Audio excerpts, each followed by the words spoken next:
Good evening money persons, welcome to daily మనిషి number 1052. Daily మనిషి updates కన్నా ముందు మీ అందరితో కూడా ఒక ఇంపార్టెంట్ థింగ్ అయితే డిస్కస్ చేయాలి. మన ఛానల్లోని ఎక్స్పర్ట్ సిరీస్ ఇంటర్వ్యూస్ చేస్తుంటాం కదా, దీనిలోని వచ్చినటువంటి experts present stock market investment opportunities గురించి కావచ్చు, ఎకానమీ రిలేటెడ్గా కావచ్చు, వాళ్ళకు ఉన్నటువంటి వ్యూస్ని అయితే షేర్ చేస్తుంటారు కదా. రియలీ అంటే వాళ్ళకు ఉన్నటువంటి ఎక్స్పీరియన్స్ ఏవైతే వ్యూస్ షేర్ చేస్తారో అవైతే మనకి చాలా హెల్ప్ఫుల్ అవుతాయి కూడా. సో ఇలా ఎక్స్పర్ట్ సిరీస్ ఇంటర్వ్యూ మన ఛానల్లో చేసి రీసెంట్గా అంటే కొంత టైం అయితే అయిపోయింది, ఆల్రెడీ చాలా టైం అయింది. సో దీంతో ఈ వీకెండ్లోనే అంటే రేపు మార్నింగ్ 11 o'clockకి ఒక ఎక్స్పర్ట్ సిరీస్ ఇంటర్వ్యూ రాబోతున్నది. అండ్ ఆ రికార్డింగ్లో నేను కూడా ఉన్నాను కాబట్టి చెప్తున్నా, చాలా ఇంట్రెస్టింగ్గా వచ్చింది వీడియో. ఈవెన్ ఈ వీడియోలోని ఆయన వ్యూస్ అంటే మీకు చూసినట్లయితే ప్రెజెంట్ మనకు ఉన్నటువంటి ఇన్వెస్ట్మెంట్ ఆపర్చునిటీస్ గురించి అర్థమవుతాయి, రిస్క్లు ఎక్కడ ఉన్నాయన్నది అర్థమవుతుంది, ప్రతి ఒక్కటి కూడా క్లియర్గా అర్థమవుతుంది. లాస్ట్ 5 years అంటే కోవిడ్ టైం నుంచి మనం చూసిన సినారియో ఇస్ డిఫరెంట్, ప్రెజెంట్ మనం చూస్తున్నటువంటి సినారియో అంటే చాలా డిఫరెంట్ అప్పటికి ఇప్పటికీ కూడా. సో దాని గురించి ఆయన క్లియర్గా ఎక్స్ప్లెయిన్ చేశారు కూడా. ఎవరు కూడా మిస్ అవ్వకుండా ఈ టైంలోని మీ అందరికీ కూడా చాలా హెల్ప్ఫుల్ అయ్యే వీడియో రేపు మార్నింగ్ 11 o'clock టైం నోట్ చేసుకుని ఉంచుకోండి, వీడియో అయితే వచ్చేస్తుంది. ఇంకా మన డైలీ మనిషిలో ఉన్నటువంటి అప్డేట్స్ అన్నీ కూడా 1 by 1 క్విక్గా డిస్కస్ చేసేద్దాము. ముందుగా మార్కెట్ అప్డేట్ చూసినట్లయితే ఈ రోజు సెషన్లో సెన్సెక్స్ 259 పాయింట్స్ పెరిగి 80,501 పాయింట్స్కి క్లోజ్ అయినట్లయితే నిఫ్టీ 12 పాయింట్స్ పెరిగి 24,346 పాయింట్స్కి క్లోజ్ అయింది. అండ్ ఈ రోజు సెషన్లో మిడ్ క్యాప్ ఇండెక్స్ 0.49% కరెక్ట్ అయినట్లయితే small cap index and bank Nifty almost flat గా క్లోజ్ అయ్యాయి. ఈ రోజు మార్నింగ్ మన మార్కెట్ పాజిటివ్ లో ఓపెన్ అయినా కూడా దాని తర్వాత మార్కెట్ లో అయితే కొంత సెల్ ఆఫ్ అయితే కనపడింది. Even mid and small cap space లో కూడా ఈ రోజు సెషన్ లో బాగానే వాలటాలిటీ అనేది చూసాం. యాక్చువల్లీ ఈ Q1 లోని యుఎస్ ఎకానమీ 0.3% వరకు ష్రింక్ అవ్వచ్చు అని చెప్పి కామర్స్ డిపార్ట్మెంట్ అయితే ఇనిషియల్ ఎస్టిమేషన్స్ ని రిలీజ్ చేసింది. సో Q1 లోని యుఎస్ ఎకానమీలో ఒకవేళ ఈ ఫాల్ గానీ కనపడింది అనుకోండి, Q2 లో కూడా యుఎస్ ఎకానమీలోని ఇటువంటి సిచ్యువేషన్ చూడొచ్చు అని చెప్పి మార్కెట్ లో భయాలు మొదలయ్యాయి. ఎందుకంటే డొనాల్డ్ ట్రంప్ ఇప్పుడు టారిఫ్స్ రిలేటెడ్ గా ఏదైతే డిసిషన్ తీసుకున్నారో దాంతో యుఎస్ ఎకానమీలో స్లో డౌన్ అయితే కనిపిస్తున్నది కదా. దానివల్ల Q2 లో కూడా యుఎస్ ఎకానమీ ఇంపాక్ట్ అవ్వచ్చు. ఒకవేళ Q2 లో కూడా యుఎస్ ఎకానమీలో డీ గ్రోత్ గనక కనపడింది అనుకోండి, అంటే 2 quarters కంటిన్యూస్ గా ఏదైనా ఎకానమీ డీ గ్రో గనక అయినట్లయితే అప్పుడు ఆ ఎకానమీ టెక్నికల్లీ రెసిషన్ లోకి వెళ్ళినట్టుగా మనం అర్థం చేసుకోవచ్చు. సో యుఎస్ ఎకానమీలో Q1 లో ఏదైతే డౌన్ ఫాల్ కనపడుతున్నదో అది Q2 లో గనక కంటిన్యూ అయినట్లయితే ఈ యుఎస్ ఎకానమీ రెసిషన్ లోకి వెళ్తుందని చెప్పి మార్కెట్ లో అయితే కొన్ని కన్సర్న్స్ మొదలయ్యాయి. కానీ S&P గ్లోబల్ రేటింగ్స్ వాళ్ళు దీనికి రెస్పాండ్ అవుతూ 2025 యుఎస్ జీడిపి ఫోర్కాస్ట్ ని వీళ్ళు 50 basis points కట్ చేశారు. కానీ యుఎస్ రెసిషన్ లోకి వెళ్ళకపోవచ్చు అని చెప్పి వీళ్ళైతే ఎస్టిమేట్ చేయడం జరిగింది. సో S&P గ్లోబల్ రేటింగ్స్ దగ్గర నుంచి ఎప్పుడైతే యుఎస్ ఎకానమీ రెసిషన్ లోకి వెళ్ళకపోవచ్చు అని చెప్పి ఎస్టిమేషన్స్ వచ్చాయో దాంతోనే కొంతవరకు మార్కెట్ అయితే ఊపిరి పీల్చుకోవడం జరిగింది. బట్ డొనాల్డ్ ట్రంప్ తీసుకున్నటువంటి ఈ స్టెప్స్ ఏవైతే ఉన్నాయో దాని వలన యుఎస్ ఎకానమీ అయితే కొంతవరకు ఇంపాక్ట్ అవుతుంది కదా. సో Q2 లోని వీళ్ళ ఎకానమీలోని గ్రోత్ ఉంటుందా లేదా అన్నది మనం చూడవలసి ఉన్నది. దీంతో పాటుగా మార్కెట్ రిలేటెడ్ గా కొన్ని పాజిటివ్ థింగ్స్ కూడా కనపడుతున్నాయి. చైనా కామర్స్ మినిస్ట్రీ రెస్పాండ్ అవుతూ యుఎస్ తోని ట్రేడ్ డీల్ డిస్కషన్స్ రిలేటెడ్ గా ఉన్నటువంటి పాసిబిలిటీస్ ని వీళ్ళు ఇవాల్యుయేట్ చేస్తున్నట్టుగా ఈయన కామెంట్ చేయడం జరిగింది. ఇప్పటి వరకు యుఎస్ కంటిన్యూస్ గా చెప్తూ వస్తుంది కదా, అంటే చైనా మాతో డిస్కషన్స్ చేయడానికి రెడీగా ఉన్నది, చైనా ఒకసారి మాతో డిస్కస్ కూడా చేసిందని చెప్పి యుఎస్ అయితే రెస్పాండ్ అవుతుంది కదా. కానీ కంటిన్యూస్ గా చైనా అయితే దాన్ని డినే చేస్తూ వచ్చింది. ఇప్పుడు చైనా దగ్గర నుంచి ఈ పాజిటివ్ మూవ్ కనపడుతున్నది కాబట్టి యుఎస్ అండ్ చైనా మధ్యన ఈ ట్రేడ్ డీల్ రిలేటెడ్ గా డిస్కషన్స్ నడిచి త్వరగా ఆ ట్రేడ్ డీల్ కనుక ఫైనలైజ్ అయింది అనుకోండి, అప్పుడు యుఎస్ ఎకానమీ రిలేటెడ్ గా ఉన్నటువంటి కన్సర్న్స్ కొంతవరకు తగ్గేటువంటి అవకాశం ఉన్నది. యాక్చువల్లీ రెండు పెద్ద ఎకానమీస్ ఎప్పుడైనా సరే ఇలా కొట్టుకుని ఆ ఎకానమీస్ గానీ ఇంపాక్ట్ అయ్యాయి అనుకోండి, అది గ్లోబల్ ఎకానమీస్ రిలేటెడ్ గా కూడా మనం నెగిటివ్ గానే చూడాలి. వీళ్ళైతే డిస్కషన్స్ చేస్తామని ఇప్పుడు చెప్తున్నారు కదా, ఎంత త్వరగా ఈ డిస్కషన్స్ స్టార్ట్ అవుతాయి అన్నది మనం చూడవలసి ఉన్నది. వీటితో పాటు మన ఎకానమీ రిలేటెడ్ గా 2 పాజిటివ్ థింగ్స్ అయితే ఉన్నాయి. దీనిలోని ఏప్రిల్ మంత్ లోని టోటల్ గా 2.37 lakh జిఎస్టీ కలెక్షన్స్ అయితే రికార్డ్ అయ్యాయి. ఇప్పటి వరకు మనం చూసినట్లయితే ఇదే ఆల్ టైమ్ హై. ఎప్పుడైతే జిఎస్టీ కలెక్షన్స్ ఇలా పెరుగుతున్నాయో దాన్ని బట్టి మనం ఏం అర్థం చేసుకోవచ్చు, మన ఎకానమీలోని యాక్టివిటీ అయితే బాగానే ఉన్నదని మనం అర్థం చేసుకోవచ్చు కదా. సో ఇది మన ఎకానమీ రిలేటెడ్ గా పాజిటివ్ గా చూడొచ్చు. దీంతో పాటుగా ఈ ఫైనాన్షియల్ ఇయర్ 25 లోని మన సర్వీస్ ఎక్స్పోర్ట్స్ $387.5 billion ని టచ్ అయ్యేటువంటి అవకాశం ఉన్నదని చెప్పి ఎస్టిమేషన్స్ వస్తున్నాయి. లాస్ట్ ఇయర్ తో కంపేర్ చేసినట్లయితే ఫైనాన్షియల్ ఇయర్ 27 లోని మన సర్వీస్ ఎక్స్పోర్ట్స్ లోని 13.6% గ్రోత్ అయితే చూసేటువంటి అవకాశం ఉన్నది. సో మన సర్వీసెస్ ఎక్స్పోర్ట్స్ లోని కంటిన్యూస్ గా గ్రోత్ డెలివర్ చేసాం అనుకోండి, అది కూడా మన ఎకానమీ రిలేటెడ్ గా పాజిటివ్ కానుంది. సో యుఎస్ ఎకానమీ రిలేటెడ్ గా కొంతవరకు కన్సర్న్ స్టార్ట్ అయినా కూడా చైనాతో డిస్కషన్స్ జరగచ్చు. చైనా అయితే డిస్కషన్స్ చేయడానికి రెడీగా ఉన్నామని చెప్తుంది కదా. ఆ డిస్కషన్స్ కనుక ఫైనల్ ఫైనలైజ్ అయ్యాయి అనుకోండి, కొంతవరకు యూఎస్ రెసిషన్ రిలేటెడ్ ఉన్నటువంటి భయాలు అయితే తొలగిపోయే అవకాశం ఉంది. దీంతో పాటు మన ఎకానమీలో కూడా కంటిన్యూస్ గా పాజిటివ్ ట్రెండ్ అయితే కనపడుతున్నది. ఈ ట్రెండ్ ఇలాగే కనుక కంటిన్యూ అయినట్లయితే అది మన ఈక్విటీ మార్కెట్స్ రిలేటెడ్ గా కూడా పాజిటివ్ కానుంది. డైలీ మార్కెట్ లో వచ్చేటువంటి ఇటువంటి ఇంపార్టెంట్ అప్డేట్స్ ని మీతో డీటెయిల్ గా షేర్ చేయడానికి మన టీం పెడుతున్నటువంటి ఎఫర్ట్స్, వీడియో చూస్తున్న ఏ పాయింట్ ఆఫ్ టైంలో అయినా మీకు హెల్ప్ఫుల్ అయినట్లయితే మన వీడియోని మర్చిపోకుండా లైక్ చేయడానికి ప్రయత్నించండి. అండ్ మీరు ఇదే ఫస్ట్ టైం మన మనీ పర్స్ ఛానల్కి వచ్చినట్లయితే ఛానల్ని సబ్స్క్రైబ్ చేసుకుని పక్కన బెల్ ఐకాన్లో ఆల్ నోటిఫికేషన్స్ యాక్టివేట్ చేసుకున్నట్లయితే మా నుంచి వచ్చేటువంటి ఇంట్రెస్టింగ్ వీడియోస్ ఎప్పటికప్పుడు మీకు రీచ్ అవుతాయి. Coming to Friday question. Last week Friday question answer గురించి మనం డిస్కస్ చేసుకునే ముందు ఈ వీక్ ఫ్రైడే క్వశ్చన్ ఏంటి? యాక్చువల్లీ ఈ వీక్ ఫ్రైడే క్వశ్చన్ కాదు, చాలా ఇంపార్టెంట్ థింగే మనం మాట్లాడుకోబోతున్నాం. మనందరం కూడా మన ఫైనాన్షియల్ ఫిట్నెస్, అంటే మన ఇన్వెస్ట్మెంట్స్ ఉంటాయి కదా, మన ఇన్వెస్ట్మెంట్స్ ఎలా గ్రో అవ్వాలి, మనకు మంచి వెల్త్ ఎలా రావాలి, వీటన్నిటిపైన కూడా ఫోకస్ చేసి ఫైనాన్షియల్ ఫిట్నెస్ పైన అయితే ఫుల్ ఫ్లెజ్డ్గా ఫోకస్ చేస్తున్నాం కదా.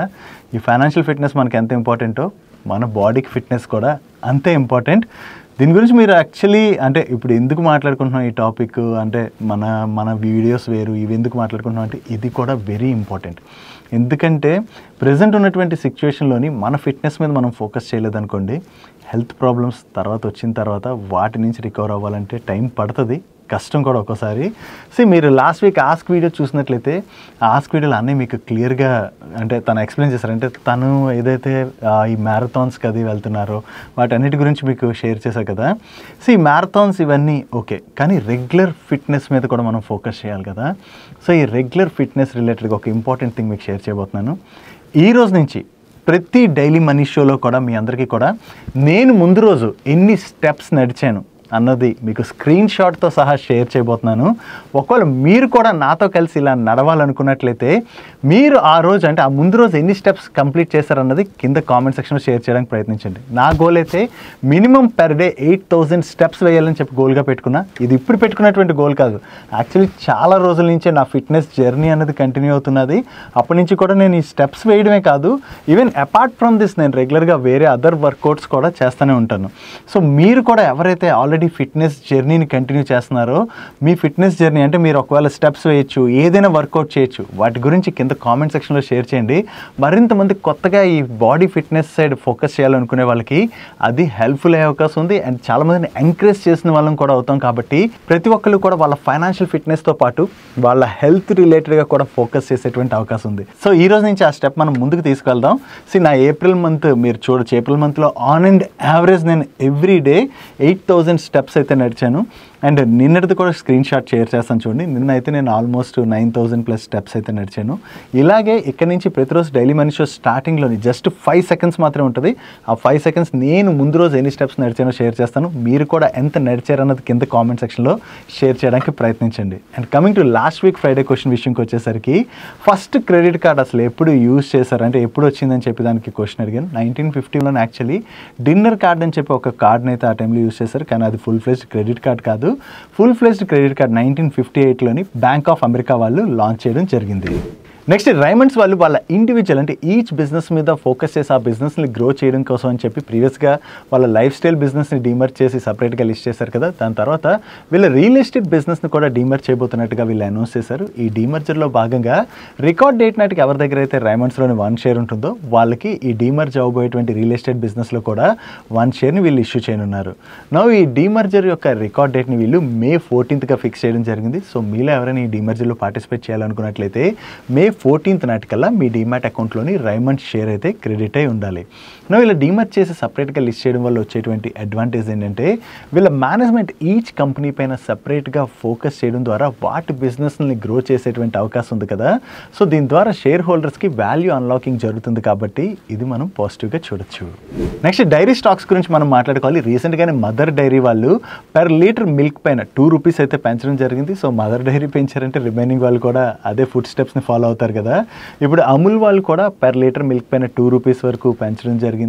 అమూల్తో పాటు రిమైనింగ్ ఏవైతే డైరీ కంపెనీస్ ఉన్నాయో వాళ్ళందరూ కూడా ఇదే ఫుడ్ స్టెప్స్ని ఫాలో అయ్యేటువంటి అవకాశం ఉన్నది. కాబట్టి ఇది dairy companies like Heritage Foods కావచ్చు, హ్యాట్స్ అండ్ అగ్రో ప్రొడక్ట్స్ కావచ్చు, వీటితో పాటుగా దొడ్ల డైరీ కావచ్చు, ఇటువంటి కంపెనీస్ అన్నిటికీ కూడా మనం పాజిటివ్గా చూడొచ్చు. నెక్స్ట్ కవచ్ సిస్టమ్ రిలేటెడ్గా వర్క్ చేసేటువంటి HBL ఇంజనీరింగ్ రిలేటెడ్గా మాట్లాడుకోవాలి. వీళ్ళకి వెస్ట్రన్ రైల్వే దగ్గర నుంచి ఒక కొత్త ఆర్డర్ వచ్చింది. ఈ ఆర్డర్లో భాగంగా వెస్ట్రన్ రైల్వేకి చెందిన 48 స్టేషన్స్లోని వీళ్ళు వీళ్ళు కవచ్ సిస్టమ్ ని డిప్లాయ్ చేయవలసి ఉన్నది. ఈ order value approximately 145 crores and ఈ ఆర్డర్ వీళ్ళు 730 days లో కంప్లీట్ చేయవలసి ఉన్నది. యాక్చువల్లీ ఇండియన్ రైల్వేస్ ఈ కవచ్ సిస్టమ్ డిప్లాయ్మెంట్ చాలా ఫాస్ట్ ఫేస్ లో అయితే చేసుకుంటూ వస్తుంది. దీనిలో భాగంగా ఈ కవచ్ సిస్టమ్ రిలేటెడ్ గా వర్క్ చేసేటువంటి కంపెనీస్ కి అయితే ఇండియన్ రైల్వేస్ నుంచి మంచి ఆర్డర్స్ వస్తున్నాయి. నెక్స్ట్ కాస్మో ఫస్ట్ వాళ్ళు సన్ షీల్డ్ ప్రొడక్షన్ ఏదైతే ఉన్నదో వాళ్ళ ప్రొడక్షన్ అయితే కమెన్స్ చేసినట్టుగా వీళ్ళు షేర్ చేస్తున్నారు. యాక్చువల్లీ రీసెంట్గా ఈ సన్ షీల్డ్ ఫిల్మ్స్ ఏవైతే ఉంటాయో అవి కమర్షియల్ ఆఫీస్ స్పేసెస్లో మీరు చూసారనుకోండి, మిర్రర్స్ ఉంటాయి కదా, పెద్ద పెద్ద మిర్రర్స్ని వాళ్ళు యూస్ చేస్తుంటారు విండోస్లోని. వాటి నుంచి మనకి ఎండ్ డైరెక్ట్గా ఆఫీస్లోకి వచ్చినట్లయితే ఏమవుద్ది, మనం ఏసీ అది వాడినా కూడా కూలింగ్ అన్నది నించోదు. కాబట్టి ఈ సన్ షీల్డ్ ఫిల్మ్స్ని అయితే ప్రతి కమర్షియల్ బిల్డింగ్లో కూడా యూస్ చేస్తున్నారు. దీంతో పాటుగా కార్స్లో కూడా మీరు అబ్జర్వ్ చేస్తారనుకోండి, చాలా వరకు కార్స్ మిర్రర్స్ ఉంటాయి కదా, అంటే మనకి ఫస్ట్ ఫ్రంట్ గ్లాస్ ఉంటుంది కదా, ఈ ఫ్రంట్ గ్లాస్ కావచ్చు, సైడ్ గ్లాస్ కావచ్చు, వీటన్నిటికీ కూడా చాలామంది ఈ సన్ షీల్డ్ ఫిల్మ్స్ని అతికించుకుంటున్నారు. ఎందుకంటే దాని నుంచి వచ్చేటువంటి యూవీ రేస్ వాటిని కూడా అది ఆపివేసినట్లయితే మనకి ఏసీ కూలింగ్ నుంచి ఉంటుంది. కాబట్టి చాలామంది వీటిని వాళ్ళ కార్స్లో అవి కూడా అతికించుకుంటున్నారు. సో ఈ ఆపర్చునిటీ ఏదైతే పెరుగుతున్నదో దాన్ని క్యాటర్ చేసేందుకు గాను ఈ ఫిల్మ్స్ యొక్క ప్రొడక్షన్ అయితే వీళ్ళు స్టార్ట్ చేశారు. దీని సేల్స్ కనుక బాగా జరిగాయి అనుకోండి, అది కాస్మో ఫస్ట్ వాళ్ళకి పాజిటివ్ కానుంది. నెక్స్ట్ పిఎన్బి హౌసింగ్ ఫైనాన్స్లోని ప్రైవేట్ ఈక్విటీ ఇన్వెస్టర్ అయినటువంటి కార్లైల్ వాళ్ళు వాళ్ళకు ఉన్నటువంటి ఎంటైర్ స్టేక్ని సెల్ చేయబోతున్నట్టుగా ఈరోజు సెషన్ బ్లాక్ డీల్లో సెల్ చేయబోతున్నట్టుగా నిన్న నైటే న్యూస్ అప్డేట్స్ వచ్చాయి. యాక్చువల్లీ కార్లైల్ వాళ్ళు ప్రీవియస్గా కూడా బ్లాక్ డీల్లో వాళ్ళ స్టేక్స్ని సెల్ చేసుకుంటూ వచ్చారు. ఇప్పుడు రిమైనింగ్ స్టేక్ ఏదైతే ఉన్నదో దాన్ని అయితే సెల్ చేయబోతున్నట్టుగా అప్డేట్స్ అయితే వచ్చాయి. అండ్ ఈరోజు సెషన్లో ఈ బ్లాక్ డీల్ కూడా జరిగింది. ఈ బ్లాక్ డీల్లోని టోటల్గా 10.4% ఈక్విటీ అయితే హ్యాండ్స్ చేంజ్ అయింది. ఒకవేళ కార్లైల్ వాళ్ళు ఈ బ్లాక్ డీల్లో సెల్ చేసినట్లయితే వీళ్ళ దగ్గర నుంచి ఎవరు ఎక్వైర్ చేశారన్నది మనం చూడవలసి ఉన్నది. ఈ black deal related complete details ఈ రోజు నైట్ కి అప్డేట్ అవుతాయి. నెక్స్ట్ జేఎస్డబ్ల్యూ స్టీల్ కి సుప్రీం కోర్టులోని బిగ్ షాక్ తగిలింది. యాక్చువల్లీ ఈ జేఎస్డబ్ల్యూ స్టీల్ వాళ్ళు కార్పొరేట్ ఇన్సాల్వెన్సీ ఫైల్ చేసినటువంటి భూషణ్ పవర్ అండ్ స్టీల్ ని రిజల్యూషన్ ప్లాన్ లో భాగంగా అయితే వీళ్ళు 2021 లోనే అక్వైర్ చేశారు. ఇనిషియల్ గా ఈ కంపెనీలో వీళ్ళు 49% స్టేక్ ని అక్వైర్ చేయడం జరిగింది. దాని తర్వాత ఈ కంపెనీలో స్టేక్ ని వీళ్ళు 83% కి పెంచుకున్నారు. ఈ భూషణ్ పవర్ అండ్ స్టీల్ వాళ్ళ దగ్గర ఒడిశాలోని 2.75 MTPA స్టీల్ మేకింగ్ కెపాసిటీ కూడా ఉన్నది. సో ఈ కంపెనీని అక్వైర్ చేయడం ద్వారా దీనికి ఉన్నటువంటి కెపాసిటీ ఏదైతే ఉన్నదో అది జేఎస్డబ్ల్యూ స్టీల్ వాళ్ళకి వచ్చి యాడ్ అయింది. నో ఇదంతా బాగానే ఉన్న 2021 లో జరిగినటువంటి ఎక్విజిషన్ కి ఇప్పుడు అంటే 2025 లో సుప్రీం కోర్టు ఏం తీర్పిచ్చిందంటే ఈ ఎక్విజిషన్ ఇల్లీగల్ గా జరిగిందని. దానికి కారణం ఈ జేఎస్డబ్ల్యూ స్టీల్ వాళ్ళు ఈ ఎక్విజిషన్ ని ఈక్విటీ అండ్ అలాగే ఆప్షనల్లీ కన్వర్టబుల్ డిబెంచర్ రూట్ లోని ఈ కంపెనీని టేక్ ఓవర్ చేశారు. బట్ ఈ కంపెనీలో ఎక్విజిషన్ అన్నది త్రూ ఈక్విటీయే జరగాలి, కానీ అలా జరగలేదు. అండ్ అంతే కాకుండా రెజల్యూషన్ ప్లాన్ లోని ప్రిస్క్రైబ్డ్ టైమ్ లైన్ వీళ్ళు ఏదైతే మెన్షన్ చేశారో దాని లోపు కూడా ఈ ఎక్విజిషన్ కంప్లీట్ అవ్వలేదని. సో ఈ రెజల్యూషన్ ప్లాన్ లో టర్మ్స్ ఏవైతే ఉన్నాయో ఆ టర్మ్స్ ని వీళ్ళు సరిగ్గా ఫాలో అవ్వలేదు కాబట్టి ఇది ఇల్లీగల్ అని చెప్పి సుప్రీం కోర్టు అయితే తీర్పు ఇవ్వడం జరిగింది. సుప్రీం కోర్టు ఈ విధంగా తీర్పు ఇచ్చేసింది కదా.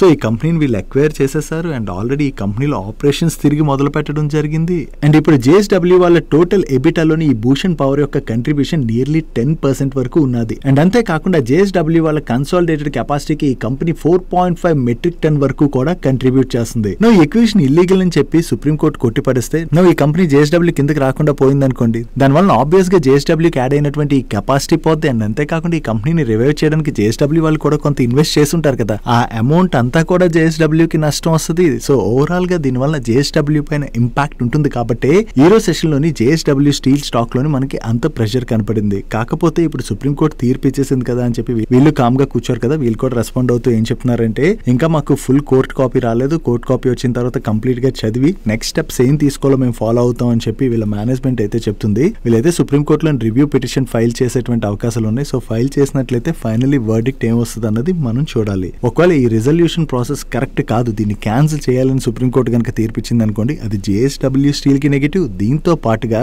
ఈ భూషణ్ పవర్ అండ్ స్టీల్ కి ప్రీవియస్ గా బోల్డ్ అని బ్యాంక్స్ లోన్స్ ఇచ్చాయి కదా. సో ఆ లోన్స్ ఇచ్చి వాళ్ళు కట్టలేనప్పుడే కంపెనీ కార్పొరేట్ రిజల్యూషన్ ప్రాసెస్ కి వెళ్తుంది కదా. సో అలా రిజల్యూషన్ ప్రాసెస్ కి వెళ్ళినటువంటి కంపెనీని ఏ కంపెనీ అయితే అక్వైర్ చేస్తుందో ఆ కంపెనీ ఎక్విజిషన్ ద్వారా ఆ డెటర్స్ కి ఏవైతే పేమెంట్స్ వెళ్లాలో ఆ పేమెంట్స్ అన్ని కూడా వెళ్తాయి. దీనిలో మనం చూసినట్లయితే Indian overseas bank, central bank, south Indian bank, Indian bank, Punjab national bank తో పాటు వేరియస్ పిఎస్యూ బ్యాంక్స్ ఈ కంపెనీకి అయితే లోన్స్ ఇవ్వడం జరిగింది. ఆ లోన్స్ ఇవ్వడమే కాదు, ఇప్పుడు భూషణ్ స్టీల్ పవర్ ని జేఎస్డబ్ల్యూ అక్వైర్ చేసింది కాబట్టి ఆ లోన్స్ ని ఈ బ్యాంక్స్ రికవర్ చేసేసుకున్నాయి కూడా.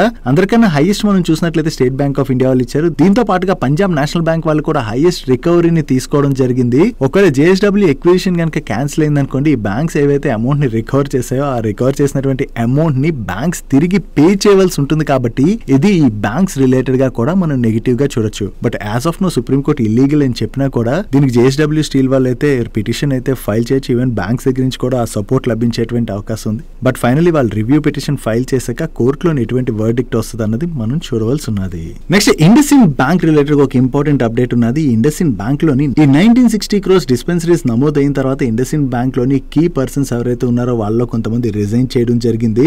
సో ఇలా రిజైన్ చేసేసరికి ఈ ఇండస్ఇండ్ బ్యాంక్ లో ఏదైనా ఇన్సైడర్ ట్రేడింగ్ జరిగిందా, దాంతోనే వీళ్ళు ఏమైనా రిజైన్ చేస్తున్నారా అని సెబీకి డౌట్ రావడంతో ఇండస్ఇండ్ బ్యాంక్ పైన సెబీ అయితే ఇన్వెస్టిగేషన్ కండక్ట్ చేసినట్టుగా, బట్ దీనిలోని ఇండస్ఇండ్ బ్యాంక్ లోని ఇన్సైడర్ ట్రేడింగ్ రిలేటెడ్ గా ఏమైనా తప్పులు జరిగాయని చెప్పి సెబీకి అయితే ఏమీ బయట పడలేదని చెప్పి ఎకనామిక్ టైమ్స్ వాళ్ళు వాళ్ళ సోర్సెస్ ద్వారా తెలిసినటువంటి ఇన్ఫర్మేషన్ షేర్ చేస్తున్నారు.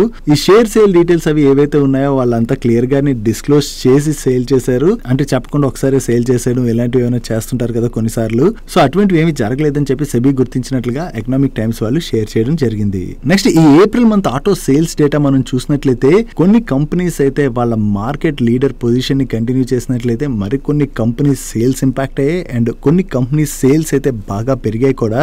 దీనిలో మనం చూసినట్లయితే లాస్ట్ ఇయర్ ఏప్రిల్ తో కంపేర్ చేస్తే ఏప్రిల్ మంత్ లో మారుతి సుజుకి వాళ్ళ సేల్స్ లో జస్ట్ 0.5% గ్రోత్ డెలివర్ చేసినట్లయితే మహేంద్ర అండ్ మహేంద్ర వాళ్ళ సేల్స్ లో అయితే ఫినామినల్ గ్రోత్ కనపడుతున్నది. యాక్చువల్లీ వీళ్ళు రీసెంట్ గా లాంచ్ చేసినటువంటి థార్ రాక్స్ కావచ్చు అండ్ అలాగే వీళ్ళ ఎలక్ట్రిక్ వెహికల్స్ లాంచ్ చేశారు కదా, BE6 అండ్ XEV9 ఈ వెహికల్స్ లాంచ్ చేశారు కదా, వీటి సేల్స్ అయితే బాగానే పెరుగుతున్నాయి. సో SUV సేల్స్ ఏవైతే పికప్ అవుతున్నాయో దాంతో M&M వాళ్ళ సేల్స్ అయితే లాస్ట్ ఇయర్ ఏప్రిల్ తో కంపేర్ చేస్తే ఏప్రిల్ లోని నియర్లీ 28% పెరిగాయి. దీంతో హ్యుండైని వెనక్కి నెట్టి మహేంద్ర అండ్ మహేంద్ర వాళ్ళు సెకండ్ పొజిషన్ కి అయితే వచ్చేసారు. ఈవెన్ టాటా మోటార్స్ వాళ్ళ సేల్స్ కొంత తగ్గాయి, కానీ టాటా మోటార్స్ వాళ్ళ సేల్స్ కన్నా కూడా హుండై వాళ్ళ సేల్స్ ఇంకా ఎక్కువగా తగ్గడం వలన టాటా మోటార్స్ థర్డ్ పొజిషన్ కి వచ్చినట్లయితే హుండై ఇండియా వాళ్ళు సెకండ్ పొజిషన్ లో ఉండే వాళ్ళు ఫోర్త్ పొజిషన్ కి వెళ్ళిపోయారు. దీని తర్వాత మనం సేల్స్ చూసినట్లయితే కియా వాళ్ళ సేల్స్ లో బాగానే గ్రోత్ కనిపిస్తుంది అండ్ టొయోటా కిర్లోస్కర్ వాళ్ళ సేల్స్ లో కూడా లాస్ట్ ఇయర్ ఏప్రిల్ తో కంపేర్ చేస్తే ఏప్రిల్ లో 33% గ్రోత్ కనబడుతున్నట్లయితే JSW MG మోటార్స్ సేల్స్ లోని ఇయర్ ఆన్ ఇయర్ లో 23% గ్రోత్ డెలివర్ చేయడం జరిగింది. నెక్స్ట్ రీసెంట్ గా మనం ఒకటి అబ్జర్వ్ చేసినట్లయితే యంగ్ జనరేషన్ ఎక్కువగా లోన్స్ అయితే తీసుకుంటున్నారు కదా. ఇలా లోన్స్ తీసుకోవడం వల్ల వాళ్ళ లైఫ్ లాంగ్ ఆ లోన్ ట్రాప్ లో పడిపోతున్నారు. ఇక్కడ కనపడుతున్నటువంటి డేటా చూస్తే మీకు క్లియర్ గా అర్థం అవుతుంది. ఒక టైంలో అంటే 1960s ఆ టైంలోని ఫస్ట్ టైం ఎవరైనా లోన్ తీసుకోవాలంటే వాళ్ళ యావరేజ్ ఏజ్ ఆల్మోస్ట్ 47 years ఉండేది. అంటే 47 సంవత్సరాలు వచ్చే వరకు కూడా ఎవరు కూడా ఫస్ట్ లోన్ తీసుకునే వాళ్ళు కాదు. ఎందుకంటే ఒకప్పుడు ఇల్లు కొనుక్కోవాలనుకోండి వాళ్ళు ఆల్మోస్ట్ సెటిల్ అయ్యే టైం కంటే ఆల్మోస్ట్ రిటైర్మెంట్ ఆ టైంకి దగ్గరికి వచ్చేసిన తర్వాత ఒక చోట సెటిల్ అవుతాం అనుకున్న తర్వాత అప్పుడు ఇల్లు అది లోన్ తీసుకుని కొనుక్కునేవారు. బట్ ఇప్పుడు హోమ్ లోన్ అనే కాదు any loan, personal loans, credit card loans ఇలాంటివన్నీ కూడా యాక్సెసిబుల్ బాగా అయిపోయిన తర్వాత చాలా మంది లోన్ చాలా యంగ్ ఏజ్ లోనే లోన్ తీసేసుకుంటున్నారు. 1960s లోని యావరేజ్ గా 47 years కి ఫస్ట్ టైం లోన్ తీసుకున్నట్లయితే ఆ టైంలో ఉన్నటువంటి వ్యక్తులు 1970s నాటికి అది యావరేజ్ ఏజ్ 39 years కి తగ్గింది, 80s కి అది 31 years కి తగ్గితే 1990s కి అది 26 years కి తగ్గింది. ఇప్పుడు మనం ఆల్మోస్ట్ 2025 లో ఉన్నాం. సో ఇప్పుడు యావరేజ్ ఏజ్ మరింతగా తగ్గిపోయి ఉండొచ్చు కూడా. సో ఇంత ఎంగేజ్ లోనే యాక్చువల్లీ లైఫ్ స్టైల్ ఎక్స్పెన్సెస్ పెంచేసుకుని ఆ ఎక్స్పెన్సెస్ ని మీట్ అవడానికి అని చెప్పి వేరియస్ అప్పులు చేసేస్తున్నారు అండ్ ఆ అప్పులు తీర్చడానికే వాళ్ళ లైఫ్ అయితే ఎండ్ అయిపోతుంది. సో అందుకనే ఎంగేజ్ లోని ఎక్కువగా అప్పులు తీసుకోవడం అనేది మనం ఎప్పుడు కూడా అలవాటు చేసుకోకూడదు. అలా అలవాటు అయినట్లయితే లైఫ్ లాంగ్ దానివల్ల మనం స్ట్రగుల్ అయ్యేటువంటి అవకాశం ఉన్నది. సో యాక్చువల్లీ ఎవరైనా సరే ఒకవేళ ఈ లోన్స్ తో ఇబ్బంది పడుతున్నట్లయితే ఈ లోన్ ట్రాప్ నుంచి మనల్ని మనం ఎలా కాపాడుకోవాలన్న దాని మీద లాస్ట్ సాటర్డే రోజున ఒక వీడియోని రిలీజ్ చేసాం. ఆ వీడియోకి అయితే చాలా మంచి రెస్పాన్స్ వచ్చింది. ఒకవేళ ఎవరైనా లోన్స్ తో ఇబ్బంది పడుతున్నట్లయితే ఒకసారి ఆ వీడియోని చూడండి. ఆ వీడియోని చూసినట్లయితే మీకు ఖచ్చితంగా హెల్ప్ఫుల్ అవుతుంది. ఈ వీడియోని ఈరోజు డైలీ మనిషి ఒక ఎండ్ కార్డ్ లో ఉంచుతాను. మీ వీకెండ్ లోని మిస్ అవ్వకుండా చూడడానికి ప్రయత్నించండి. డైలీ మార్కెట్ లో వచ్చేటువంటి ఇటువంటి ఇంపార్టెంట్ అప్డేట్స్ ని మీతో డీటెయిల్ గా షేర్ చేయడానికి మన టీం పెడుతున్నటువంటి ఎఫర్ట్స్ కనుక మీకు హెల్ప్ఫుల్ అవుతున్నట్లయితే మన వీడియోని మర్చిపోకుండా లైక్ చేయడానికి ప్రయత్నించండి. నెక్స్ట్ లక్ష్మీ ఆర్గానిక్స్ వాళ్ళ రిలేటెడ్ గా ఒక పాజిటివ్ అప్డేట్ ఉన్నది. వీళ్ళు గుజరాత్ దహేజ్ విలేజ్ లోని కొత్తగా స్టార్ట్ చేయబోతున్నటువంటి synthetic organic chemicals manufacturing site కి state environment impact assessment authority వాళ్ళ దగ్గర నుంచి ఎన్విరాన్మెంటల్ క్లియరెన్స్ అయితే వచ్చింది. సో ఈ ఎన్విరాన్మెంటల్ క్లియరెన్స్ వచ్చింది కాబట్టి ఈ మ్యానుఫ్యాక్చరింగ్ ఫెసిలిటీ సెటప్ ప్రాసెస్ అయితే ముందుకు వెళ్ళబోతున్నట్టుగా మనం అర్థం చేసుకోవచ్చు. వన్స్ ఈ మ్యానుఫ్యాక్చరింగ్ ఫెసిలిటీ కనుక కంప్లీట్ చేసి దీనిలో ఆపరేషన్స్ కనుక వీళ్ళు స్టార్ట్ చేసినట్లయితే ఈ సింథటిక్ ఆర్గానిక్ కెమికల్స్ రిలేటెడ్ గా మార్కెట్ లో ఏదైతే డిమాండ్ పెరుగుతున్నదో ఆ డిమాండ్ ని వీళ్ళు క్యాటర్ చేసే అవకాశం ఉన్నది కాబట్టి ఇది లక్ష్మి ఆర్గానిక్ వాళ్ళ రిలేటెడ్ గా మనం పాజిటివ్ గా చూడొచ్చు.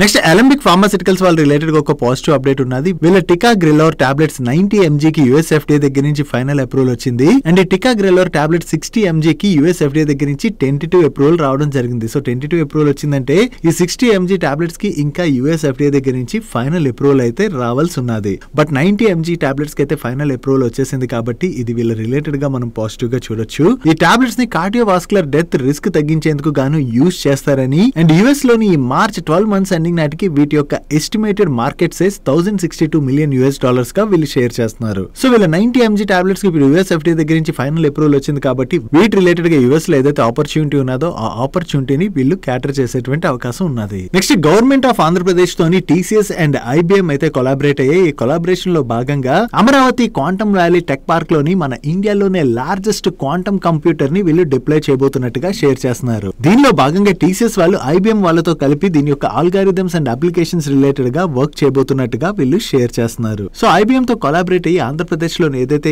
ఈ లార్జెస్ట్ క్వాంటమ్ కంప్యూటర్ ని వీళ్ళు డిప్లాయ్ చేయబోతున్నారో ఇది టీసీఎస్ వాళ్ళ రిలేటెడ్ గా మనం పాజిటివ్ గా చూడొచ్చు. నెక్స్ట్ రిలయన్స్ పవర్ వాళ్ళ సబ్సిడరీ కంపెనీ అయిన రిలయన్స్ ఎన్యూ సన్టెక్ వాళ్ళు సెకి అంటే solar energy corporation of India వాళ్ళతోని 25 years కి గాను long term power purchase agreement లోకి ఎంటర్ అవడం జరిగింది. నో అగ్రిమెంట్ లో భాగంగా రిలయన్స్ పవర్ వాళ్ళ సబ్సిడరీ కంపెనీ నెక్స్ట్ 2 years లోను 10,000 crores ఇన్వెస్ట్ చేయడం ద్వారా ఏషియాలోనే largest integrated solar and battery energy storage system project ని డెవలప్ చేయబోతున్నట్టుగా వీళ్ళు షేర్ చేస్తున్నారు. నెక్స్ట్ ఓలా ఎలక్ట్రిక్ రిలేటెడ్ గా 2 important అప్డేట్స్ ఉన్నాయి. దీనిలో ఫస్ట్ అప్డేట్ ఈ ఓలా ఎలక్ట్రిక్ లోని జరిగినటువంటి ఇన్సైడర్ ట్రేడింగ్ రిలేటెడ్ గా సెబీ వీళ్ళపైన ఇన్వెస్టిగేషన్ చేస్తున్నట్లుగా వేరియస్ మీడియా ప్లాట్ఫామ్స్ అయితే ఈ రోజు రిపోర్ట్ చేశాయి. దానికి ఓలా ఎలక్ట్రిక్ వాళ్ళు కూడా రెస్పాండ్ అయ్యి ఇది వీళ్ళ ఎంప్లాయ్ కి ఈసాప్స్ ఇష్యూ చేస్తారు కదా, ఈ ఈసాప్స్ ఎక్సైజ్ త్రూ అక్వైర్ చేసినటువంటి షేర్స్ రిలేటెడ్ గానే ఈ ఇన్వెస్టిగేషన్ అయితే జరుగుతున్నదని, ఓపెన్ మార్కెట్ త్రూ అయితే ఈ షేర్స్ ని అక్వైర్ చేయలేదని చెప్పి ఓలా ఎలక్ట్రిక్ వాళ్ళు అయితే కన్ఫర్మ్ చేయడం జరిగింది. సో ఫైనల్లీ సెబీ ఇన్వెస్టిగేషన్ ఒకవేళ జరిగినట్లయితే జరిగిన తర్వాత అసలు ఈ ఇన్సైడర్ ట్రేడింగ్ రిలేటెడ్ గా ఎందుకు వీళ్ళు ఇన్వెస్టిగేషన్ చేశారు అండ్ అందులో ఏం బయటపడుతుంది అన్నది మనకి ఒక క్లారిటీ వచ్చేటువంటి అవకాశం ఉన్నది. అండ్ దీంతో పాటు ఈ ఓలా ఎలక్ట్రిక్ వాళ్ళ రిలేటెడ్ గా మరొక అప్డేట్ కూడా ఉన్నది. వీళ్ళ road star X motor cycle deliveries అయితే యాక్చువల్లీ ఏప్రిల్ మంత్ లోనే స్టార్ట్ అవ్వాల్సి ఉన్నది. కాకపోతే ఈ డెలివరీస్ ని వీళ్ళు మే మంత్ నుంచి స్టార్ట్ చేయబోతున్నట్టుగా అప్డేట్ అయితే రిలీజ్ చేశారు. యాక్చువల్లీ ముందుగా ఈ మోడల్ యొక్క డెలివరీస్ ఏప్రిల్ లోనే స్టార్ట్ అవ్వాల్సి ఉన్నది. కాకపోతే మేకి ఇప్పుడు కొంతవరకు పోస్ట్పోన్ అయ్యాయి కాబట్టి ఇది ఓలా ఎలక్ట్రిక్ వాళ్ళ రిలేటెడ్ గా మనం స్లైట్ గా నెగిటివ్ గా చూడొచ్చు. నెక్స్ట్ ఈపీసీ ప్రాజెక్ట్స్ ఎగ్జిక్యూట్ చేసేటువంటి క్యాపసైట్ ఇన్ఫ్రా వాళ్ళ రిలేటెడ్ గా ఒక పాజిటివ్ అప్డేట్ ఉన్నది. వీళ్ళకి national high speed rail corporation limited వాళ్ళ దగ్గర నుంచి 384 crores వర్త్ ఆర్డర్ రావడం జరిగింది. అండ్ ఈ ఆర్డర్ లో భాగంగా వీళ్ళు Mumbai Ahmedabad high speed rail project కి గాను టోటల్ గా 6 లొకేషన్స్ లోని టెక్నాలజీ సెంటర్స్ ని కన్స్ట్రక్ట్ చేసి మెయింటైన్ చేయవలసి ఉన్నది. అండ్ ఈ ఆర్డర్ వీళ్ళు సింగిల్ గా విన్ అయినటువంటి ఆర్డర్ కాదు, వీళ్ళ జాయింట్ వెంచర్ విన్ అయినటువంటి ఆర్డర్. ఈ జాయింట్ వెంచర్ లోని వీళ్ళ షేర్ 40%. నెక్స్ట్ రిజల్ట్స్ కార్నర్ లో మనం ఫస్ట్ మాట్లాడుకోవాల్సింది బొందాడా ఇంజనీరింగ్ గురించి. లాస్ట్ 1 to 2 years లోని ఈ స్టాక్ గురించి చాలానే వినుంటారు మీరు రీటైల్ సెగ్మెంట్ లోని. భయంకరంగా ఈ స్టాక్ ర్యాలీ అయింది. ఆ ర్యాలీకి కారణం ఏంటంటే వీళ్ళ ఆర్డర్ బుక్ లో వీళ్ళు కంటిన్యూస్ గా డెలివర్ చేస్తున్నటువంటి గ్రోత్ అండ్ అలాగే వీళ్ళ నెంబర్స్ లో కనపడుతున్నటువంటి గ్రోత్ తోని స్టాక్ అయితే భయంకరంగా ర్యాలీ అయింది.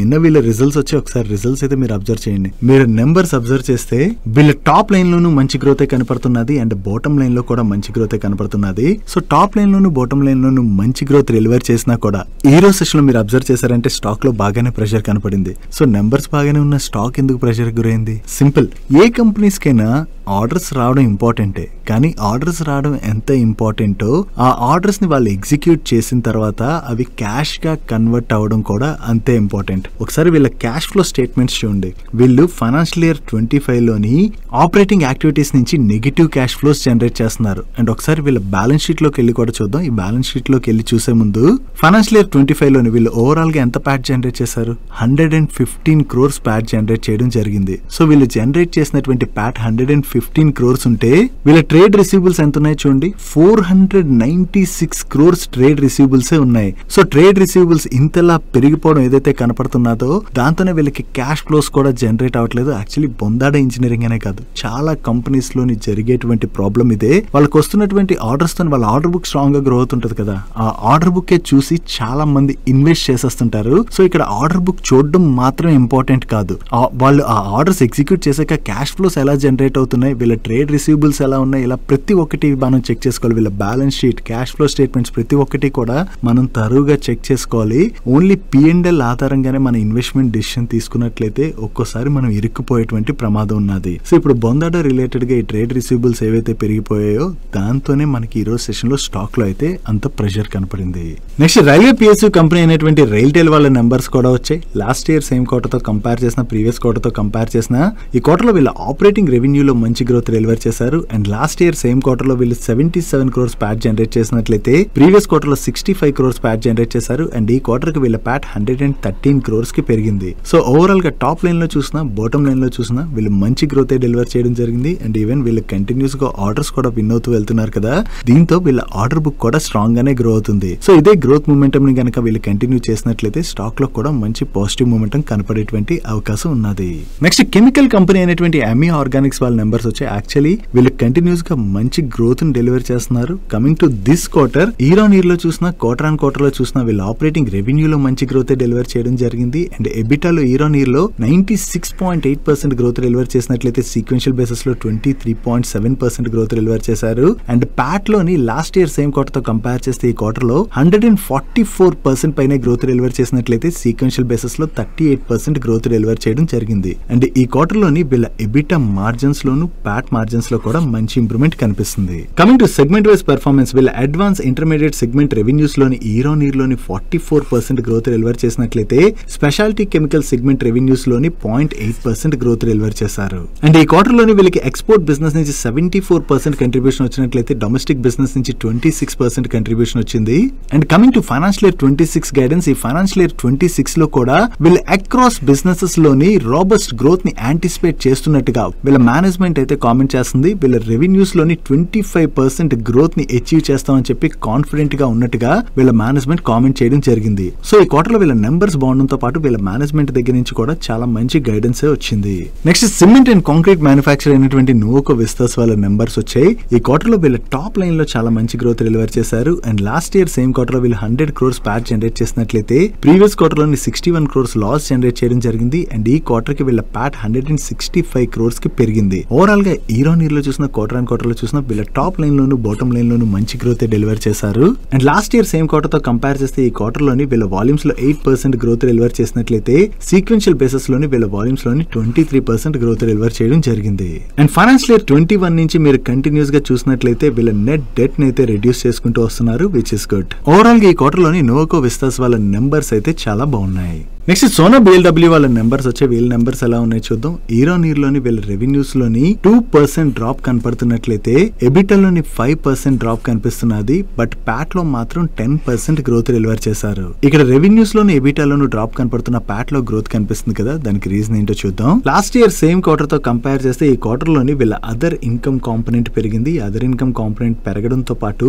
వీళ్ళ ఎక్స్పెన్సెస్ కూడా తగ్గడం వలన ఓవరాల్ గా వీళ్ళ బాటమ్ లైన్ లో అయితే ఇంప్రూవ్మెంట్ కనిపిస్తుంది. సీక్వెన్షియల్ బేసిస్ లో కంపేర్ చేసిన ఈ క్వార్టర్ లో వీళ్ళ టాప్ లైన్ లో డ్రాప్ కనపడుతున్నా, ప్రీవియస్ క్వార్టర్ తో కంపేర్ చేసేసరికి ఈ క్వార్టర్ లోని వీళ్ళ ట్యాక్స్ ఎక్స్పెన్సెస్ అవి తగ్గేసరికి వీళ్ళ బాటమ్ లైన్ లో అయితే ఇంప్రూవ్మెంట్ కనిపిస్తుంది. Coming to their order book, quarter 3 ending నాటికి వీళ్ళ దగ్గర 232 billion rupees worth order book ఉన్నట్లయితే ఈ క్వార్టర్ 4 లోని వీళ్ళు 7 బిలియన్ రూపీస్ వర్త్ ఆర్డర్స్ ని కన్స్యూమ్ చేయడం జరిగింది. And 17 billion rupees worth orders ని వీళ్ళు విన్ అయ్యారు. దీంతో ఈ క్వార్టర్ 4 ఎండింగ్ నాటికి వీళ్ళ దగ్గర 242 billion rupees worth order book ఉన్నది. ఆర్డర్ బుక్ లోని 77% కంట్రిబ్యూషన్ వీళ్ళకి ఈవీ సెగ్మెంట్ నుంచి వస్తున్నట్లయితే 23% కంట్రిబ్యూషన్ నాన్ ఈవీ సెగ్మెంట్ నుంచి వస్తుంది. నెక్స్ట్ ఎటర్నల్ లిమిటెడ్, అదే జొమాటో పేరుని ఎటర్నల్ గా మార్చారు కదా, వీళ్ళ నెంబర్స్ అయితే వచ్చాయి. ఈ క్వార్టర్ లోని వీళ్ళ టాప్ లైన్ లో అయితే మంచి గ్రోత్ డెలివర్ చేశారు. కానీ ఈ క్వార్టర్ ఎక్స్పెన్సెస్ బాగా పెరిగిపోవడం వలన లాస్ట్ ఇయర్ సేమ్ క్వార్టర్ తో కంపేర్ చేసిన, ప్రీవియస్ క్వార్టర్ తో కంపేర్ చేసిన ఈ క్వార్టర్ బాటమ్ లైన్ లో అయితే ఇంపాక్ట్ కనిపిస్తుంది. యాక్చువల్లీ వీళ్ళ ఫుడ్ డెలివరీ బిజినెస్ రెవెన్యూస్ లోను ఈ సెగ్మెంట్ ప్రాఫిట్ లో కూడా వీళ్ళు డీసెంట్ గ్రోత్ డెలివర్ చేసినా కూడా వీళ్ళ క్విక్ కామర్స్ సెగ్మెంట్ ఉన్నది కదా, ఈ సెగ్మెంట్ రిజల్ట్స్ బాగా ఇంపాక్ట్ అవడం వల్లనే వీళ్ళ ఓవరాల్ నెంబర్స్ లో కూడా మనకి ఇంపాక్ట్ కనపడుతుంది. అండ్ ఈ జొమాటో వాళ్ళ క్విక్ అండ్ ఎవ్రీడే ఇనిషియేటివ్స్ ఉన్నాయి కదా, ఈ రెండు ఇనిషియేటివ్స్ ని కూడా ప్రెసెంట్ వీళ్ళు షట్ డౌన్ చేస్తున్నట్టుగా వీళ్ళ మేనేజ్మెంట్ షేర్ చేయడం జరిగింది. ఎందుకంటే present restaurant density and kitchen infrastructure అయితే ఈ 10 minutes డెలివరీకి అయితే రెడీగా లేదని, దీంతో కస్టమర్ ఎక్స్పీరియన్స్ పైన ఇంపాక్ట్ పడుతుంది. కాబట్టి ఈ Zomato quick and Zomato everyday segment ఈ రెండింటిని కూడా వీళ్ళు షట్ డౌన్ చేస్తున్నట్టుగా వీళ్ళ మేనేజ్మెంట్ అయితే షేర్ చేస్తుంది. నెక్స్ట్ అదాని పోర్ట్స్ వాళ్ళ నెంబర్స్ వచ్చి ఈ క్వార్టర్ లో వీళ్ళ నెంబర్స్ అయితే బాగున్నాయి. లాస్ట్ ఇయర్ సేమ్ క్వార్టర్ తో కంపేర్ చేసిన, ప్రీవియస్ క్వార్టర్ తో కంపేర్ చేసిన ఈ క్వార్టర్ టాప్ లైన్ లో అయితే వీళ్ళు మంచి గ్రోత్ డెలివర్ చేశారు. And last year same quarter లో వీళ్ళు 2014 crores ప్యాట్ జనరేట్ చేసినట్లయితే ప్రీవియస్ క్వార్టర్ లో 2518 crores ప్యాట్ జనరేట్ చేయడం జరిగింది. అండ్ ఈ క్వార్టర్ కి వీళ్ళ ప్యాట్ 3023 crores కి పెరిగింది. ఓవరాల్ గా ఈ క్వార్టర్ లో వీళ్ళ టాప్ లైన్ లోను బాటమ్ లైన్ లోను మంచి గ్రోత్ డెలివర్ చేయడంతోనే ఈ రోజు సెషన్ లో అదాని పోర్ట్ స్టాక్ పాజిటివ్ గా రియాక్ట్ అయింది. నెక్స్ట్ టెక్స్టైల్ మ్యానుఫాక్చరింగ్ కంపెనీ అయిన స్పోర్ట్ కింగ్ వాళ్ళ నెంబర్స్ వచ్చి ఈ క్వార్టర్ లో వీళ్ళ నెంబర్స్ లో మంచి గ్రోత్ డెలివర్ చేశారు. వీళ్ళ ఆపరేటింగ్ రెవెన్యూ లో ఇయర్ ఆన్ ఇయర్ లో చూసిన, క్వార్టర్ ఆన్ క్వార్టర్ లో చూసిన డీసెంట్ గ్రోత్ డెలివర్ చేయడం జరిగింది. అండ్ ఎబిటా లో ఇయర్ ఆన్ ఇయర్ లో 10.8% గ్రోత్ డెలివర్ చేసినట్లయితే సీక్వెన్షియల్ బేసిస్ లో 30.3% గ్రోత్ డెలివర్ చేశారు. అండ్ ఈ క్వార్టర్ లో వీళ్ళ ప్యాట్ లోనైతే ఇయర్ ఆన్ ఇయర్ లో చూసిన, సీక్వెన్షియల్ బేసిస్ లో చూసిన మంచి గ్రోత్ డెలివర్ చేయడం జరిగింది. ఈవెన్ ఈ క్వార్టర్ లోనే వీళ్ళ ఎబిటా మార్జిన్స్ లోను ప్యాట్ మార్జిన్స్ లో కూడా మంచి ఇంప్రూవ్మెంట్ కనపడుతున్నది. ఓవరాల్ గా ఈ క్వార్టర్ నెంబర్స్ బాగుండడంతోనే ఈ రోజు సెషన్ లో ఈ స్టాక్ లోని చాలా మంచి పాజిటివ్ మూమెంటం కనపడింది. నెక్స్ట్ ఈపీసీ ప్లేయర్ అయినటువంటి స్కిప్పర్ లిమిటెడ్ వాళ్ళ నెంబర్స్ కూడా వచ్చాయి. లాస్ట్ ఇయర్ సేమ్ క్వార్టర్ తో కంపేర్ చేసిన, ప్రీవియస్ క్వార్టర్ తో కంపేర్ చేసిన ఈ క్వార్టర్ లో వీళ్ళ రెవెన్యూస్ లో మంచి గ్రోత్ డెలివర్ చేయడం జరిగింది. అండ్ ఎబిటా లో ఇయర్ ఆన్ ఇయర్ లో 13.9% గ్రోత్ డెలివర్ చేసినట్లయితే సీక్వెన్షియల్ బేసిస్ లో 11.5% గ్రోత్ డెలివర్ చేశారు. అండ్ ప్యాట్ లో ఇయర్ ఆన్ ఇయర్ లో 90.4% గ్రోత్ డెలివర్ చేసినట్లయితే సీక్వెన్షియల్ బేసిస్ లో 32.8% గ్రోత్ డెలివర్ చేయడం జరిగింది. అండ్ సీక్వెన్షియల్ బేసిస్ లో వీళ్ళ ఎబిటా మార్జిన్స్ లో 17 basis points డ్రాప్ కనపడుతున్నా, ఇయర్ ఆన్ ఇయర్ లో అయితే వీళ్ళ ఎబిటా మార్జిన్స్ లో డీసెంట్ ఇంప్రూవ్మెంట్ కనిపిస్తుంది. అండ్ ప్యాట్ మార్జిన్స్ లో ఇయర్ ఆన్ ఇయర్ లో చూసిన, క్వార్టర్ ఆన్ క్వార్టర్ లో చూసిన మంచి ఇంప్రూవ్మెంట్ కనిపిస్తుంది. యాక్చువల్లీ ఈ క్వార్టర్ లోని వీళ్ళ ఇంజనీరింగ్ సెగ్మెంట్ నెట్ సేల్స్ లోను ఎబిటాలోను డీసెంట్ గ్రోత్ డెలివర్ చేశారు. అండ్ పీవీసీ ప్రొడక్ట్ సెగ్మెంట్ లో కూడా డీసెంట్ గ్రోత్ డెలివర్ చేయడం జరిగింది. But infra project segment numbers మాత్రం ఇంపాక్ట్ అయ్యాయి. ఓవరాల్ గా చూసుకుంటే ఈ క్వార్టర్ లోని స్కిప్పర్ లిమిటెడ్ వాళ్ళ నెంబర్స్ అయితే డీసెంట్ గానే ఉన్నాయి. Next integrated facility management services offer చేసేటువంటి క్రిస్టల్ ఇంటిగ్రేటెడ్ వాళ్ళ నెంబర్స్ వచ్చాయి. ఈ క్వార్టర్ లో వీళ్ళ నెంబర్స్ బాగున్నాయి. ఇయర్ ఆన్ ఇయర్ లోని వీళ్ళ రెవెన్యూస్ లో 41% పైన గ్రోత్ డెలివర్ చేసినట్లయితే ఎబిటా లో 42% గ్రోత్ డెలివర్ చేశారు. అండ్ ప్యాట్ లోని 7% గ్రోత్ డెలివర్ చేయడం జరిగింది. అండ్ ప్రీవియస్ క్వార్టర్ తో కంపారిజన్ ఈ క్వార్టర్ ఆపరేటింగ్ రెవెన్యూ లో వీళ్ళు మంచి గ్రోత్ డెలివర్ చేశారు. అండ్ ప్రీవియస్ క్వార్టర్ లో వీళ్ళు 15 crores ప్యాట్ జనరేట్ చేసినట్లయితే ఈ క్వార్టర్ లోని 16.9 crores ప్యాట్ జనరేట్ చేయడం జరిగింది. ఇక్కడ ఈ క్వార్టర్ లోని వీళ్ళ టాప్ లైన్ లో చాలా మంచి గ్రోత్ డెలివర్ చేసిన, బాటమ్ లైన్ లో తక్కువ గ్రోత్ కనిపిస్తుంది కదా. దానికి రీజన్ ఏంటంటే లాస్ట్ ఇయర్ సేమ్ క్వార్టర్ లోను, ప్రీవియస్ క్వార్టర్ లోను వీళ్ళ ట్యాక్స్ ఎక్స్పెన్సెస్ చాలా తక్కువ ఉన్నాయి. బట్ ఈ క్వార్టర్ లోని వీళ్ళ ట్యాక్స్ ఎక్స్పెన్సెస్ చాలా పెరిగాయి. ఈ ట్యాక్స్ ఎక్స్పెన్సెస్ పెరగడం వల్లనే బాటమ్ లైన్ లో మరీ అంత ఇంప్రూవ్మెంట్ కనబడట్లేదు. అదే ప్రాఫిట్ బిఫోర్ ట్యాక్స్ నెంబర్ ని మనం చూసినట్లయితే లాస్ట్ ఇయర్ సేమ్ క్వార్టర్ తో కంపేర్ చేసిన, ప్రీవియస్ క్వార్టర్ తో కంపేర్ చేసిన ఈ క్వార్టర్ ప్రాఫిట్ లో వీళ్ళు చాలా మంచి గ్రోత్ డెలివర్ చేశారు. ఓవరాల్ గా ఈ క్వార్టర్ నెంబర్స్ బాగుండడంతోనే ఈ రోజు సెషన్ లో స్టాక్ పాజిటివ్ గా రియాక్ట్ అయింది. నెక్స్ట్ లేటెంట్ వ్యూ వాళ్ళ నెంబర్స్ వచ్చి ఈ క్వార్టర్ లో వీళ్ళ నెంబర్స్ అయితే డీసెంట్ గానే ఉన్నాయి. ఈ క్వార్టర్ ఆపరేటింగ్ రెవెన్యూ లో వీళ్ళు డీసెంట్ గ్రోత్ డెలివర్ చేశారు. And last year same quarter లోని వీళ్ళు 45 crores ప్యాట్ జనరేట్ చేసినట్లయితే ప్రీవియస్ క్వార్టర్ లో 42 crores ప్యాట్ జనరేట్ చేయడం జరిగింది. అండ్ ఈ క్వార్టర్ కి వీళ్ళ ప్యాట్ 51 crores కి పెరిగింది. ఓవరాల్ గా చూసుకుంటే ఈ క్వార్టర్ లో లేటెంట్ వ్యూ వాళ్ళ నెంబర్స్ అయితే బాగున్నాయి. That's it for today's daily మనిషి. ఈ రోజు డైలీ మనిషిలో మేము షేర్ చేసిన ఇన్ఫర్మేషన్ మీకు హెల్ప్ఫుల్ అయినట్లయితే మన వీడియోని మర్చిపోకుండా లైక్ చేయండి. అండ్ ఈ video me friends and family members helpful అవుతుంటే ఈ వీడియోని వాళ్ళకి షేర్ చేయండి. మీరు ఇదే ఫస్ట్ టైం మన మనీ పర్స్ ఛానల్కి వచ్చి ఛానల్ ఇంకా సబ్స్క్రైబ్ చేసుకోలేనట్లయితే ఇక్కడ ఉన్న ఛానల్ లోగో మీద క్లిక్ చేసి ఛానల్ సబ్స్క్రైబ్ చేసుకుంటూ పక్కనున్న బెల్ ఐకాన్లోని ఆల్ నోటిఫికేషన్స్ యాక్టివేట్ చేసుకోండి. నేను చంద్రశేఖర్ పత్రి మరొక ఇంట్రెస్టింగ్ వీడియోతో కలుద్దాం. Good night and happy weekend.